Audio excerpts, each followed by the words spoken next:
देखिए, जहाँ तक अरविंद केजरीवाल जी के घर के बाहर का दृश्य है, आज पूरा भारतवर्ष उनके घर के बाहर जो हाई वोल्टेज ड्रामा हो रहा है उसे देख रहा है। अगर मुझे एक वाक्य में कहना पड़े अरविंद केजरीवाल के घर के बाहर क्या हो रहा है तो मैं कहूँगा it is celebration of corruption.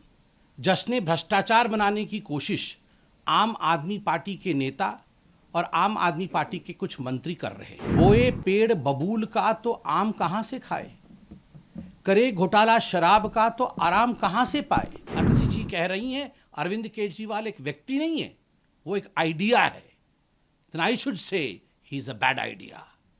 Arvind Kejriwal एक बैड आइडिया है। देखिए, जहां तक अरविंद केजरीवाल जी के घर के बाहर का दृश्य है, आज पूरा भारतवर्ष उनके घर के बाहर जो हाई वोल्टेज ड्रामा हो रहा है उसे देख रहा है।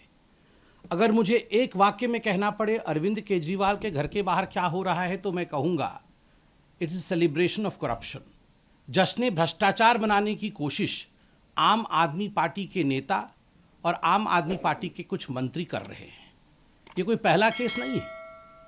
बोए पेड़ बबूल का तो आम कहां से खाए, करे घोटाला शराब का तो आराम कहां से पाए। ये शराब के घोटाले का विषय है और कौन सी कोर्ट तक शराब का घोटाला नहीं पहुंचा है।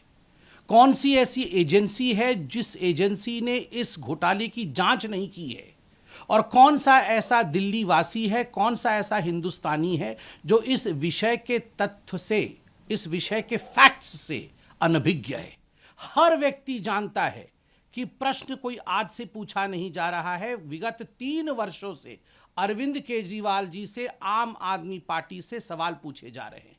सवाल नंबर 1, अगर आपकी एक्साइज पॉलिसी इतनी अच्छी थी जैसा कि आप बता रहे थे तो आपने एक्साइज पॉलिसी को क्यों रद्द किया, क्यों उसे रद्द किया गया, इसका जवाब आज तक नहीं मिला। आपने कार्टेलाइजेशन शराब के पूरे तंत्र में कैसे आप लेके आ सकते थे।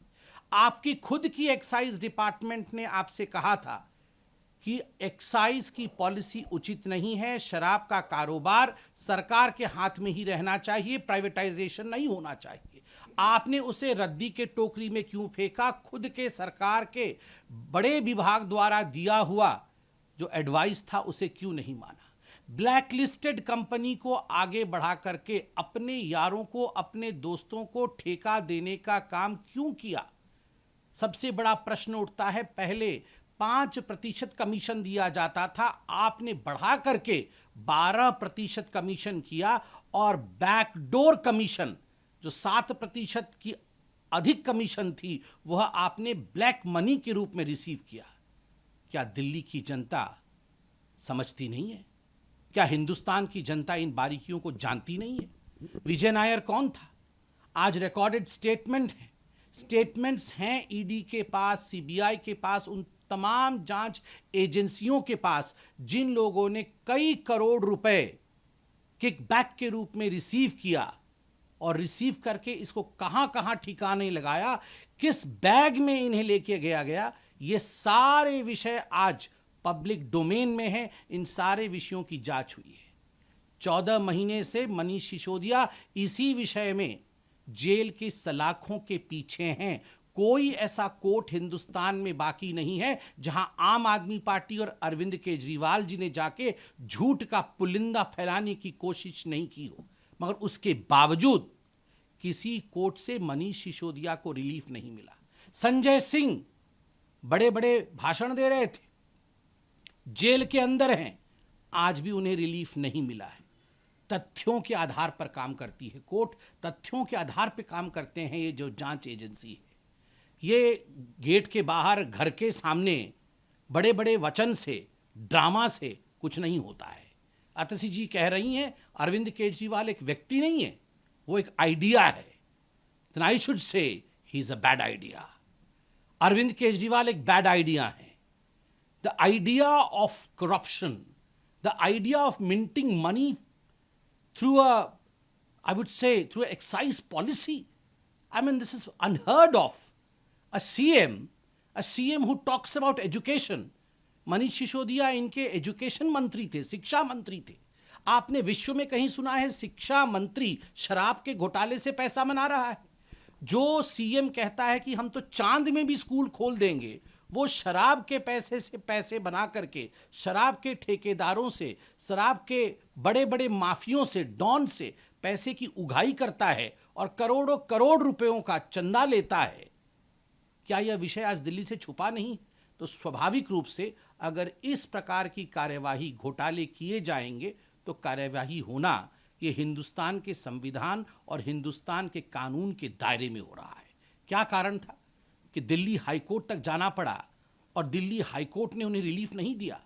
उससे पहले राउज एवेन्यू कोर्ट, जो लोअर कोर्ट है, लोअर कोर्ट में भी समन्स को लेकर अरविंद केजरीवाल जी गए थे कि ये समन्स गैर कानूनी है, सेक्शन 174 के अंतर्गत।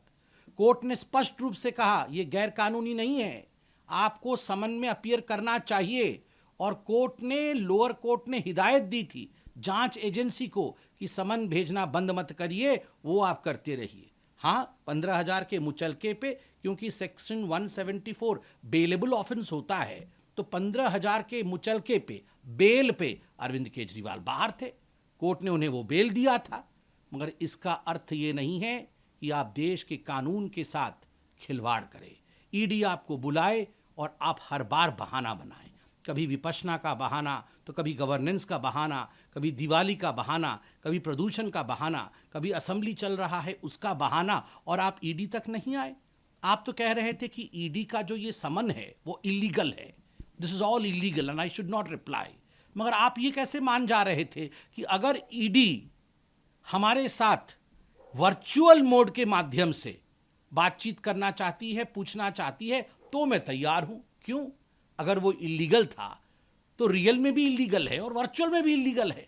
वर्चुअली आप अपीयर हो सकते हैं, रियल में आप अपीयर नहीं होना चाहते। जिसके मन में चोर होता है ना, जो शराब से पैसा बनाता है, जो घोटालेबाज होता है और जो भ्रष्टाचारी होता है, उसका डरना लाजमी है।